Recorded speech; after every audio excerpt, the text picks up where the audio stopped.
रहे हैं दलोक नीति। महाराष्ट्र का सियासी संग्राम अपने आखिरी पड़ाव पर है। नई सरकार बनने को बिल्कुल तैयार है। बीते 4 दिनों की जो जानकारी आप दलोक नीति के माध्यम से देख रहे थे, वो जानकारी आपको मिल रही थी इस न्यूज रूम से। दलोक नीति के न्यूज रूम में आपका बहुत बहुत स्वागत है।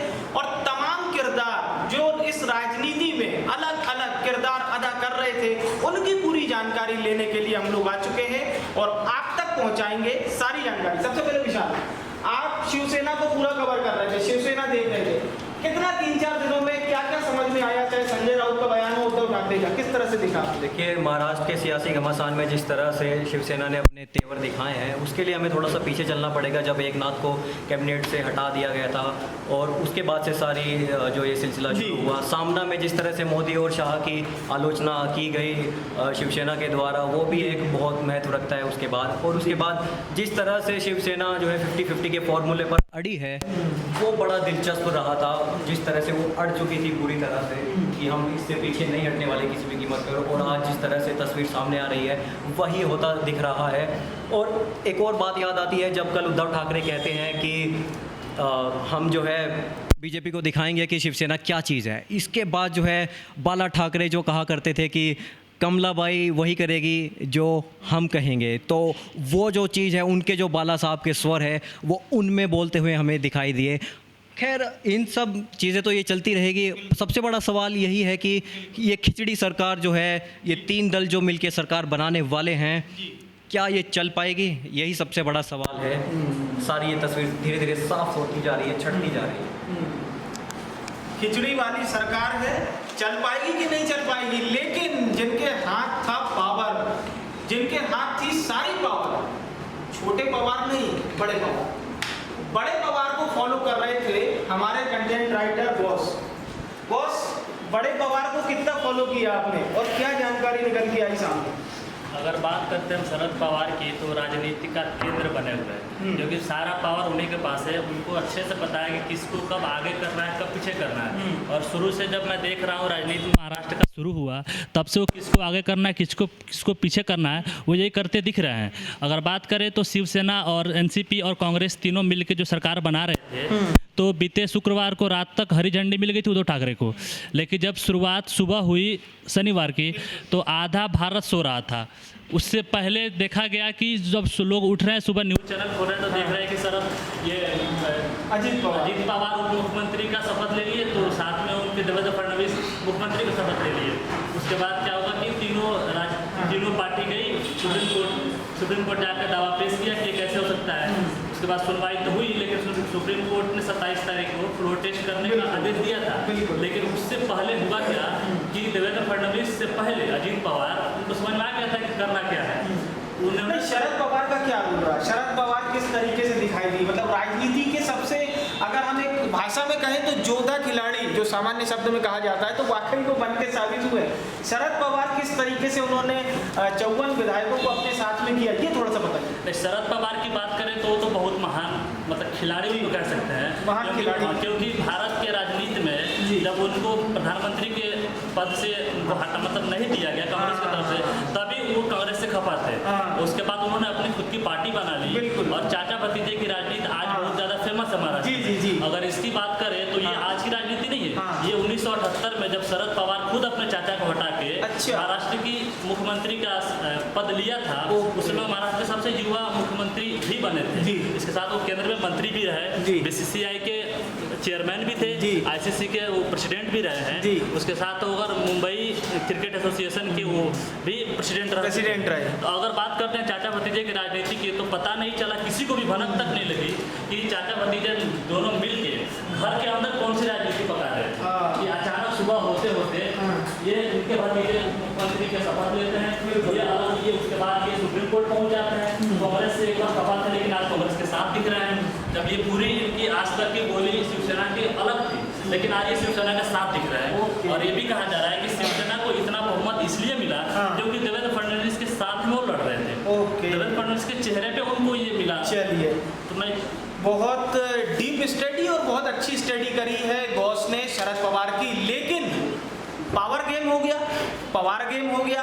अब बात करते हैं जिनको ट्विटर पर चाणक्य कहा जा रहा है, मोटा भाई कहा जा रहा है, देश के गृह मंत्री हैं, अध्यक्ष भी हैं। माना जा रहा था कि ये माइंड गेम पूरा सेट था और उनके शय पर चल रहा था, लेकिन शाह की मात हुई कि शय की मात हुई, ये जानने के लिए हम जुड़ेंगे प्रणय से। प्रणय भाजपा को कवर कर रहे थे, अमित शाह को कवर कर रहे थे, कितना कवर कर पाया? देखिए, महाराष्ट्र में मुख्यमंत्री देवेंद्र फडणवीस और अजित पवार के साथ में पार्टी को बनाना जी के लिए एक उन्हें फ्लोर टेस्ट पास करना एक चुनौती सा बन गया। शुरुआत में भारतीय जनता पार्टी ने अपने 4 विधायक ऑपरेशन लोटस को पूरा करने के लिए लगाए। ओके। उन चारों विधायकों का कार्य था कि वह एनसीपी कांग्रेस टीपी के विधायकों से संपर्क करें, उन्हें अपने पास लाए, उनसे संपर्क करके उनसे बात करें। अमित शाह की क्या भूमिका रही? दिल्ली में बैठे थे लेकिन मुंबई में खेल चल रहा था, तो अमित शाह जो हमने देखा कि बैठकें हो रही थी, लेकिन जो मोटा भाई थे वो धीरे धीरे कुछ सामने आ रहा था। कितना मुंबई में अधिकार कर पाए? इसमें देखिए, कई बातें एक हास्य के तौर पे भी ली गई। कई लोगों का कहना था इसमें कि राजनीति में सुबह जल्दी उठना पड़ता है, वरना मोटा भाई सरकार बना देते हैं। तो एक ये बात सत्य थी कि चुनाव के दौर में राजनीति में हमेशा सक्रिय रहना चाहिए हर नेता, हर मंत्री को। पहले बात चल रही थी कुछ और कि उद्धव ठाकरे शिवसेना के मुख्यमंत्री बनेंगे, पर रातों रात एक ऐसा नाटकीय क्रम रचा गया कि मोटा भाई की एक चाणक्य नीति जिसे कहें कि राजनीति में साम दाम दंड भेद की नीति अपनानी चाहिए, सब कुछ अपनाना चाहिए। मोटा भाई ने अपना दिमाग का प्रयोग किया।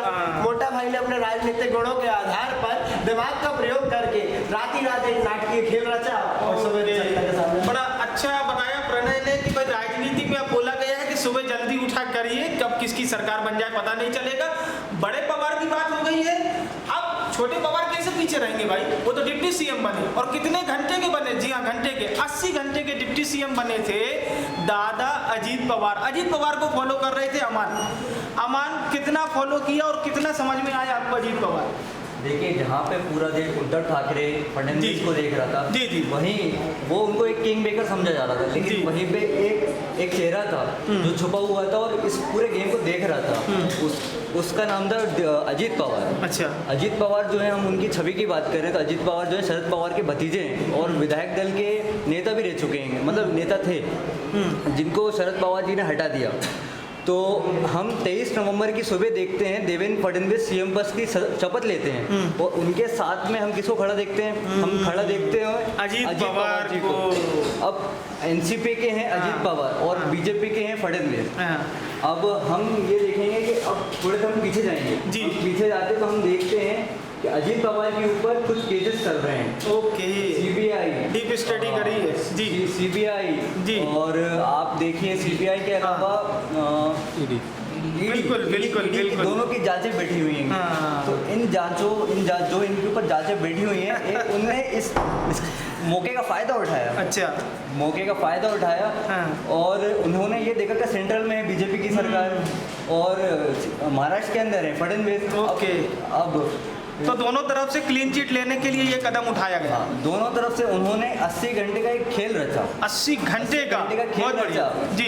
अपने विश्वास में लिया उन्होंने बीजेपी का उसमें शामिल हुए और उसके बाद उन्होंने अपने ऊपर से पूरे आरोपों को धुलवा लिया।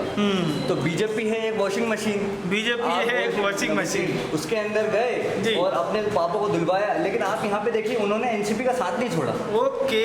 मतलब वो क्या कर रहे थे? वो ये कर रहे थे, एक टांग उनकी थी बीजेपी के नाव में और दूसरी टांग थी उनकी एनसीपी के नाव में। ना बीजेपी को छोड़ने के लिए तैयार, ना एनसीपी को छोड़ने के लिए तैयार। जैसे कि आपने उनका ट्वीट भी देखा होगा जी। उन्होंने शरद पवार को भी उन्होंने नोटिस उस ट्वीट के अंदर लिखा कि हम शरद पवार हमारे नेता हैं। ओके। बिल्कुल बीजेपी का समर्थन कर रहे हैं। बिल्कुल। और इसके बाद जैसे कि आपने देखा, उनके पाप पूरे धुल गए। पूरे पाप धुल गए। अजीत पवार ने अपना जो फायदा था वो निकाल लिया। बिल्कुल निकाल लिया। चलिए, अजीत पवार की स्टोरी हो गई। बढ़ते हैं अगले सेगमेंट की तरफ, जिसने सबसे ज़्यादा अपना ध्यान खींचा। वो थी हॉर्स ट्रेडिंग। हॉर्स ट्रेडिंग ये शब्द आपने बहुत बार सुना होगा और अभी महाराष्ट्र के चुनाव चल रहे थे, इसमें तो ज़रूर सुना होगा। हॉर्स ट्रेडिंग क्या थी? विधायकों की खरीद फरोख्त किस तरीके से की जा रही थी, ये पूरा समझाने के लिए हमारे साथ है आयुषी, जो इसे कवर कर रही थी। हमने जिस तरीके से देखा कि विधायकों को जो है वो हमने देखा था, कभी होटल हयात ले जा रहे थे, कभी होटल मैरियट ले जा रहे थे और तमाम जगह। तो ये कहीं ऐसा नहीं है कि भाई महाराष्ट्र के साथ आप जो एक तरह से आम जनता का आप भला नहीं चाह रहे, लेकिन आप विधायकों को एकजुट कर रहे हैं, इसे किस तरीके से देखा? देखने की बात करें तो ये जो विधायकों की खरीद फरोख्त की गई है उसमें कहीं ना कहीं एक बड़ा खर्च किया गया है। विधायकों को बड़ी बड़ी गाड़ियों में भेजना, बड़े बड़े होटल्स में ले जाना, जिससे जनता कहीं ना कहीं नाखुश है। ओके, जिससे जनता कहीं ना कहीं नाखुश है, क्योंकि जनता जो है वो अपने 2 रोटी रोज कमाने के लिए मेहनत करती है, और जो मेहनत करते हैं किसान, उनके बारे में क्यों नहीं बात हुई? किसानों की क्या स्थिति है? क्योंकि ये वही महाराष्ट्र है जो मराठावाड़ की समस्या से जूझता है, चाहे सूखे की बात करें या इस बार आई हुई अत्यधिक वर्षा की बात करें, बाढ़ से ग्रसित था महाराष्ट्र। दिव्या, पूरा कवर किया आपने। सबसे पहले ये बताइए कि किसान नजरअंदाज हो गया, व्यवस्था नजरअंदाज हो गई, सिर्फ और सिर्फ विधायक नजर आ रहे हैं, चाहे कोई भी पार्टी हो, चारों पार्टियां। इसे किस तरीके से कवर किया आपने?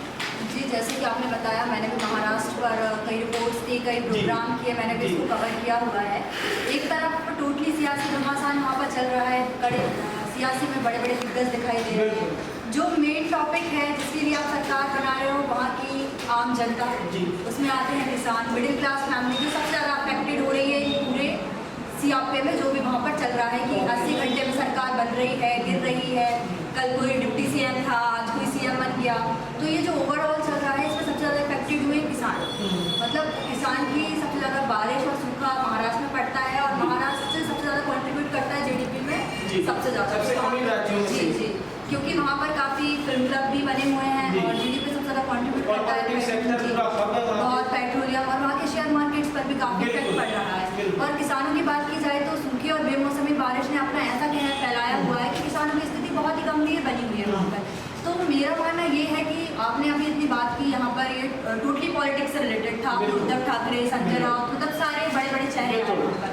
लेकिन जो सबसे अन्नदाता है हमारे देश का, भारत एक कृषि प्रधान देश माना जाता है, तो वहाँ पर किसानों के लिए कुछ किया ही नहीं जा रहा है। आपकी पार्टी अगर इसी में लगी रहेगी, कब सरकार बनानी है, कब तोड़नी है, तो किसानों के बारे में कब बात करें? बयानबाजी से फुर्सत नहीं मिल रही है कि किसानों के बारे में। तो आप ये सब ड्रामा आपका जितना जल्दी हो सके खत्म कीजिए और अपने प्रदेश को आगे मतलब किसानों पर लाइए, मिडिल क्लास फैमिली पर ला गई है, तो जिससे देश का विकास होगा, राज्य प्रगति करेगा। तो यही मेरी वो है कि जल्द से जल्द ये सब कुछ खत्म हो और इसी के साथ एक अच्छा पॉलिटिकल रिव्यू भी आए वहाँ पर, अच्छी सरकार बने तो जो किसानों की भी हेल्पफुल हो। यही मेरा मानना। बहुत अच्छा। चलिए, बॉलीवुड हो गया है, किसानों की बात हो गई, अर्थव्यवस्था की बात हो गई, तमाम नेताओं की बात हो गई। पड़ाव अगला होगा सीटों की गणना पे, सीटों के आकलन पे, कितनी बार कौन जीता कौन हारा, इस पूरे को सालवार समझने के लिए, क्रमवार समझने के लिए शशांक मेरे साथ है, और शशांक समझाएंगे और बताएंगे आपको कि किस तरीके से जीत और हार तय हुई। तो आपके पास जो डेटा है उसमें आपके पास 2014 का डेटा है, 2019 का डेटा है, इसे थोड़ा बताइए। 2019 के चुनाव में बीजेपी जो है 105 सीट लेकर आती है, वहीं यदि हम बात करें शिवसेना की तो वो 56 सीट लेकर आती है। अच्छा। और कांग्रेस जो है वो 44 सीट लेकर आती है, और एनसीपी, जैसे कि एनसीपी का सबसे मेन रोल अभी तक रहा है सीटों का, तो एनसीपी अपनी 54 सीटें लेकर आई है, 54 विधायक, जिनमें से कुछ बीजेपी के ऑपरेशन लोटस के शिकार भी हुए थे हमारे अजीत पवार के साथ ऑपरेशन लोटस के। जी, क्योंकि मैं देख रहा था जब आप अपनी टीवी स्क्रीन पर लाइव देख रहे थे सभी विधायकों को एक बस के अंदर, तो उस बस का जो माहौल है आप सोचिए, क्योंकि हर एक सेकंड मिनट में लगातार विधायकों को फोन आ रहे थे। और यहाँ पर एक बहुत बड़ा सवाल ये बनता है कि जो आपके विधायक, जो जनता द्वारा चुने गए विधायक, कैसे होटलों में पैक हैं और ये आपके ही जनप्रतिनिधि हैं जिनको आपने चुना हुआ है। तो सर हम और भी एनालिसिस करते हैं कि सीटों में 2014 के कंपैरिजन में करते हैं। 2014 में बीजेपी 122 लेकर आई थी, लेकिन इस बार मौजूदा हालत में जो 2019 के 105 सीट लेकर आई। शिवसेना जहां 63 सीट लेकर आई थी, 63 सीट लेकर आई थी 2014 के नतीजे में, इस बार वो 56 लेकर आई। और कांग्रेस की बात करें, जो कांग्रेस क्योंकि देश का सबसे बड़ा विपक्ष माना जाता है, लेकिन महाराष्ट्र की राजनीति में वो चौथे स्थान पे था, मतलब काफ़ी पीछे था, क्योंकि उन्होंने अपनी प्रेस कॉन्फ्रेंस भी एक अलग से दी जब इतना ज़्यादा हलचल चल रही थी, राजनीतिक हलचल हो रही थी वहाँ पर।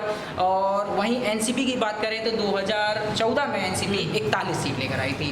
तो जो बीजेपी ने अपनी जो पुरानी सीट खोई हैं वो 42 हैं, शिवसेना ने जो खोई हैं वो 27 हैं, और जो कांग्रेस है उसने 20 सीट अपनी पुरानी खोई है, और जहाँ एनसीपी ने अपनी सीट 19 सीटें खोई है, 19 विधायक खोई है।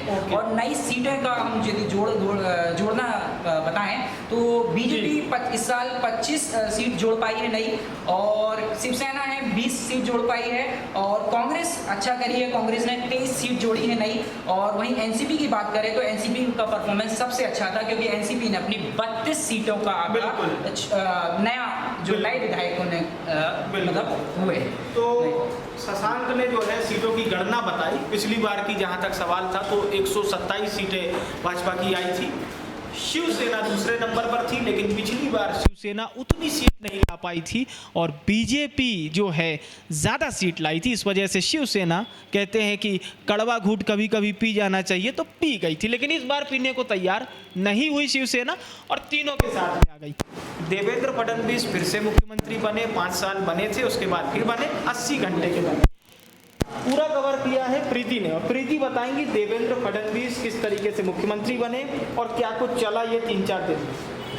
देखिए, महाराष्ट्र में इतिहास की बात है कि 52 साल में अब फिर से 5 साल के कार्यकाल के बाद देवेंद्र फडणवीस ने फिर से सीएम बनने का एक और बार शपथ ली थी। लेकिन ये बोला जा रहा है कि सीएम बनने की उन्होंने शपथ ले तो ली, लेकिन जब उनसे फ्लोर टेस्ट का वो माना गया तो वो पीछे कदम हटा लिए। तो उसी पर ही बहुत सारे लोगों ने ट्वीट भी किया, बहुत सारे लोगों ने बोला। उसी पर ही एक शिवसेना के जब उन्होंने कदम पीछे हटा लिए तो शिवसेना के संजय राउत का कहना ये है कि अब तो बीजेपी ने फ्लोर टेस्ट से डर के कदम हटाए हैं और अब हमारे उद्धव ठाकरे ही बनेंगे अगले सीएम। तो अब लेकिन ये देखना तो अभी दिलचस्प है कि अगला सीएम तो अभी कोई नहीं कह सकते, उम्मीदवार तो बहुत हैं। उम्मीदवार तो अभी बीजेपी भी लगा सकती है, कांग्रेस भी लगा सकती है और शिवसेना भी लगा सकती है। तो ये देखना अभी दिलचस्प हो कि आखिर बनेगा कौन अगला सीएम। तो आखिर कौन बनेगा महाराष्ट्र का अगला मुख्यमंत्री, और अगर सरकार बन भी जाएगी तो कितना चलेगी, क्योंकि लड़ाई है विचारधाराओं की। एक तरफ है शिवसेना जो बाला साहब ठाकरे की अपनी विरासत को समेटे हुए है, तो दूसरी तरफ कांग्रेस है जिसके लीडरान दिल्ली से चलते हैं और फ्लाइट से मुंबई पहुंचते हैं। तो तीसरे तरफ है एनसीपी, पवार दादा वाली एनसीपी। अजीत वर्सेस शरद की लड़ाई अब धीरे धीरे खत्म हो रही है, कम हो रही है, और अब जो है राजनीति किस तरीके से चलेगी महाराष्ट्र की, ये देखना बहुत दिलचस्प होगा। आपको बने रहना है, जमे रहना है दलोपनीति के साथ। रोज आपको अलग अलग जानकारियों के माध्यम से सभी जानकारी मिलेगी। दलोपनीति से यही समाप्त होता है। तब तक के लिए मुझे यानी विवेक पांडे को दीजिए और हमारी टीम को दीजिए इजाजत। आपका बहुत बहुत धन्यवाद। नमस्कार।